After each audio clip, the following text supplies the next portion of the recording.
มาพันสว่างสว่างยามนอนอายจะมาส่วนไหนได้ดอนวลไหน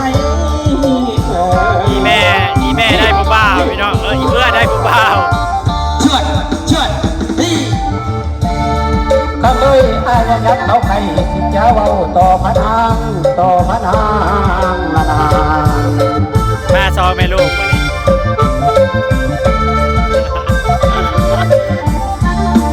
มือนี้เกี่ยวกับน้อจำนอง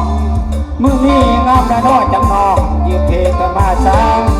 มือนี้งามและน้อจำนองยืมขากันมาอย่างหรือจะเพกกับเขาหรือยังเอาตาบานยังผ่านเรายังมาละนา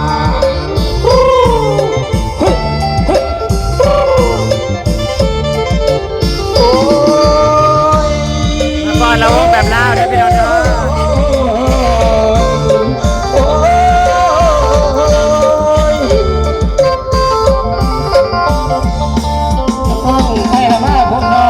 สกาตะวันเดนองเมื่อนี้ใส่จะขอให้ทานน่าจะดีพวกน้ำลำน้องมีน้ำตังสันใดบอกให้แม่ได้ดองทั้งแข้งกับทั้งคอแม่น้องโอ้ยแม่พูดจังนี่แม่ก็เพื่อนนี้ผู้ชายไม่ได้คุยยังหรอก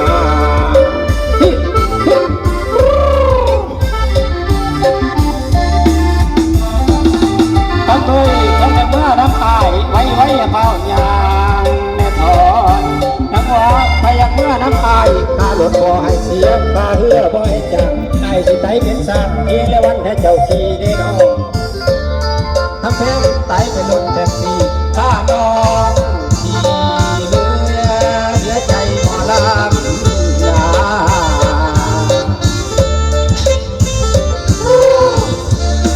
เกี่ยวกันสารวัตรเกี่ยวกั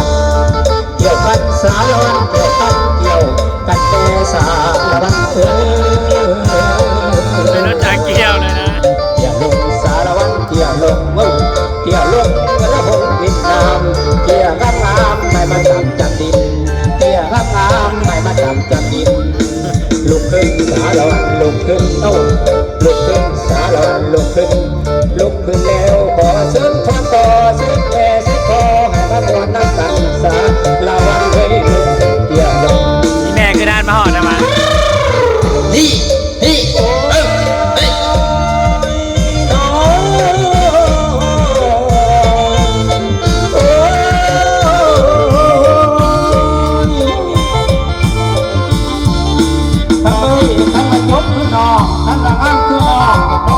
เจ้านำมาเด้อน้อง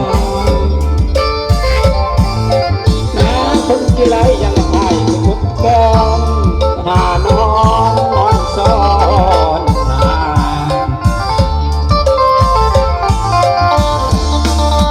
สาวละลาทำหน้า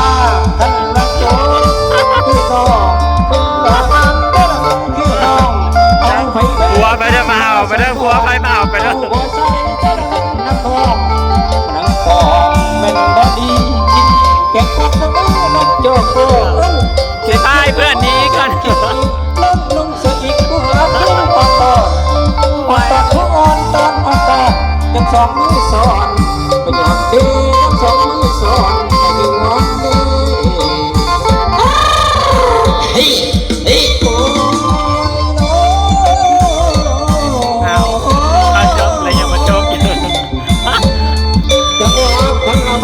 ีสารวัตรเจ้าก่อนไปบ้านนะโม่ไปคุณทำไมผมเลยพ้นให้พี่ดอก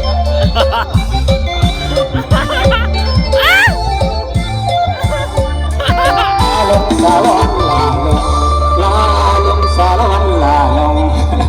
พอมองเก็บใจอะไรเด้อหัวไปมาเอาไปเก็บด่วนนึกเจ้าเขาก็บอกกับใจนำเจ้าของระบงหลอบนี่เนาะโอ้ยจะแมนมวนว่าสันครับตอนนั้นสองมือยกมันยกกิ้งนิ่งนะมักแห้งอีโรคเบงว่ะผมเป็นคนเอาหน้าเบงแล้วมักที่สุด90 ปียังไปดอยบุญแล้ว เราว่าบอยเป็นจีเถาไงเด้อเราว่าเก่า10 ปีเดี๋ยวยังไปดอยนึงเอ้ยหมักแห้งว่าฉัน แม่9 โมงเลยได้แม่9 โมงเลยได้ ข้อเก่าแหบอีพ่ออีแม่เลยล่ำไหลขึ้นไหลลองเพลงคนสิบ่ได้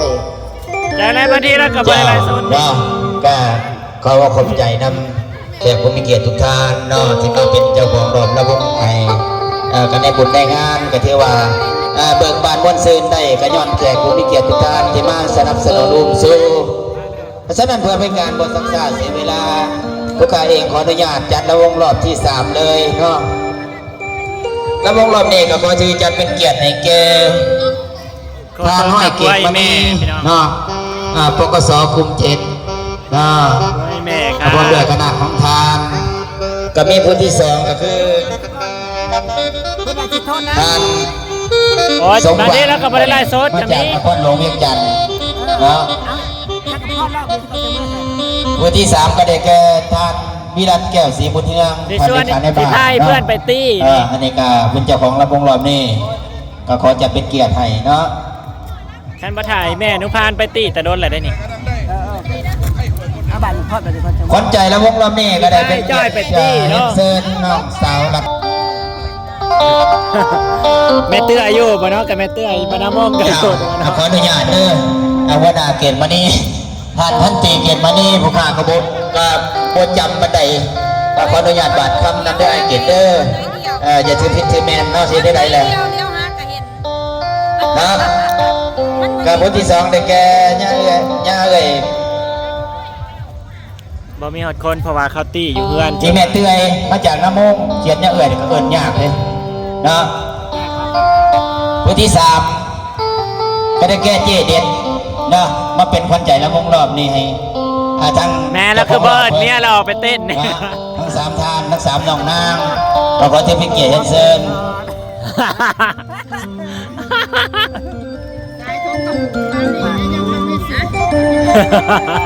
น้องวันดามาอยู่ที่ บไหวจริงบไหวอีหลี เนี่ยเนาะโอ้มาจากนาโมง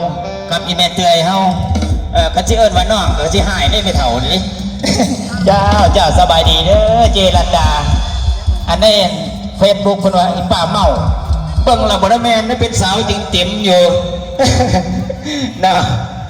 ผู้ที่3ก็เจเด็ด เต้นอีกเพลงหนึง เจใหญ่ใจสปอร์ตขายหมูตลอดแต่ผมมีเงินเอาไปซื้ออาหารหมดแล้วว่ะ วงรอบนี้เนาะเฮ้ยเฮ้ย ไอ้เพื่อนออกมาเร็ว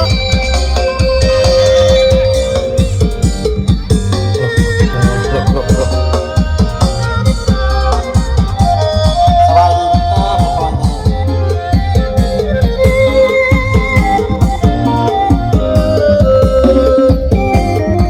เจ้าอายคนมองมีผัวบ่รอคือเขาอายบ่ลูกเยาที่ผัวเจ้าบ่มีบ่หักบ่มีรถตู้ให้ไปเก่าส่งเอาชน ไอ้บ่ที่ตาที่คนเย็บผ้ากระโดดลอกตาตาดาหัวเจ้าเจ้าชีวิตชีวาอย่าห่างอย่าพลาดบ่บอกให้ว่าผู้เดียวฉันแก่แดนแม่คือน้อง มาพ่อเราโอ้น้ำกันนะคะ ก็คือปัญญาทุกอย่างอดเอาเนื้อลาผู้ใดสิว่าอย่าโซนหัวจนอายคนมองอายอยู่บ่มีผัวแบบนี้รถไงอายก็บ่มีไปมาทุกทีย่านเจ้าลำเย็นเห็นหมู่เขาได้บ้านเฮือนรถไฟอายก็สงสารสู้ด้วยกันกับมือเดียวกันให้บน รอบเด็กบัวเข้ามาเต้นนะเว้ย เจ้าอายคนอยู่บ่อายอยู่บ่มีทุกงานน้องก็จะถอยสู่เลี้ยงคอยเดินอันระยะทางทุกให้เลี้ยงมาอาณาตาเพื่อนให้เลี้ยงไก่สองเอาคอยเป็นคอยดี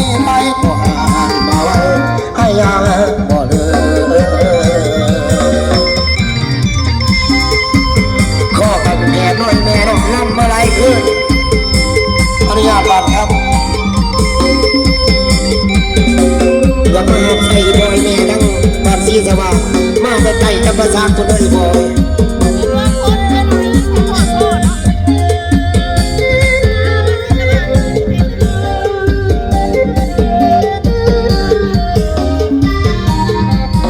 จนไอ้ถึงว่าหายอยู่บ่มีผัวแบบนี้รถใหญ่อายกะบ่มีไปมาทุกทีย่านเจ้ารับแย่แค่ภูเขาใดบัดเห็นรถใหญ่อายกะสงสารสู่ด้วยกันจับมือยังผ่านให้บุญเหมือนตา คือสิม่วนเนาะ เจ้าอายคนอยู่บ้านอายอยู่ก่อมีผัวทำไปทุกญาติน้องตาอย่าถอยให้สู่เรียนคอยเนื้อนันละยา นักร้องไม่ได้ปากเซ่พี่น้อง เลี้ยงมาอาณาตาคนในเลี้ยงไตสองเฮาคอยเป็นคอยที่ไปบ่นานบ่าไว้อายยังบ่เหนื่อย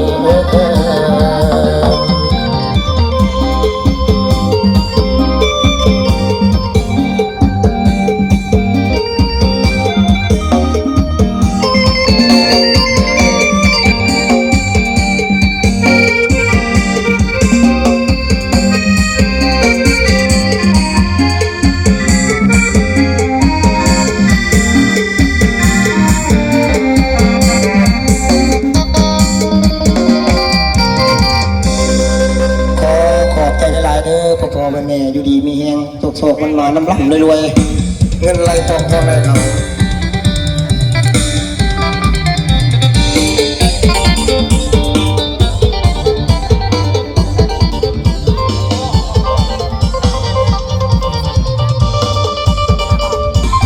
จะมาโซ่แม่แล้วก็ โซ่เอวบังลูกโซ่เอวบังเอ้ยเนี่ยมันเก่งลูกสาวหลานเนี่ยฮิเอานวดเข้าไปจ้ะ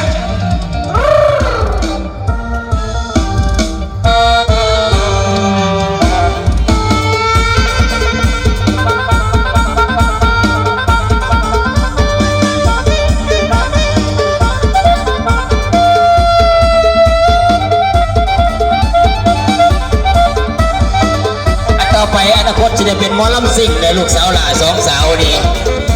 จ้ะ ไปเพื่อไปกินเบียร์อย่าง เอา ก่อน เสร็จสะบัดเข้าไป โซ่แม่ฮักกันมา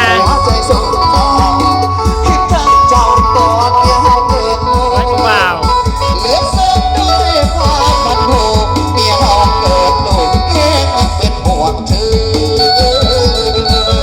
ว้าวพี่น้องว้าวบ้านน้ำพอง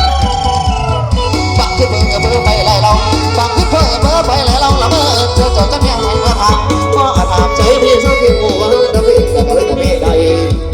วันใด ช่วยให้เพื่อนเป็นดีครับ จะรีบไปฝากทันใดจะไปดูน้องน้องที่เสื่อใจกับแม่เราบอกแม่พี่เหมือนกันความสัมพันธ์สองคำอย่างเดิมใครว่าสวยแต่สักเขาใจว่าก็พี่หน่อยอย่าถือว่าทรมานเพียงต้องการตาบานอย่าน้อยใจผมเข้าใจได้จ้ะถึงจะไหนถือว่าเป็นเมียอายถึงจะไหนถือว่าเป็นเมียอายมาหมายบ้านกว่าไปโอ้จะเบิ่งผู้น้อยให้ใจอายแน่นอนพี่ก็รอพี่ก็รอจอบเลยลงมาคิดเธอตามมาทุกแรงโซ่พี่เอาเข้าใจต้องรับอะไรใส่เลยเด็กกันกำลังให้ใจเก่ง บ่าวเสียงดีว่ะพี่น้องวันนั้นฟังนางห้องสะดุดเลย ขอให้อยู่ดีไม่แห้งกันแล้วกัน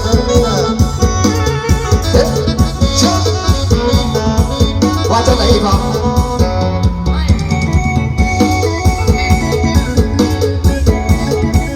เอาว่าเชิญก่อนเชิญเด้อ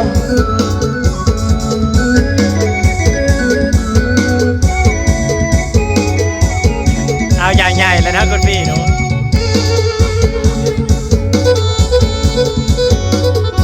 อย่าสาวหักเพื่อนบังหน้าหักเพื่อนเขาโยเยอะกันน้ำกันนะ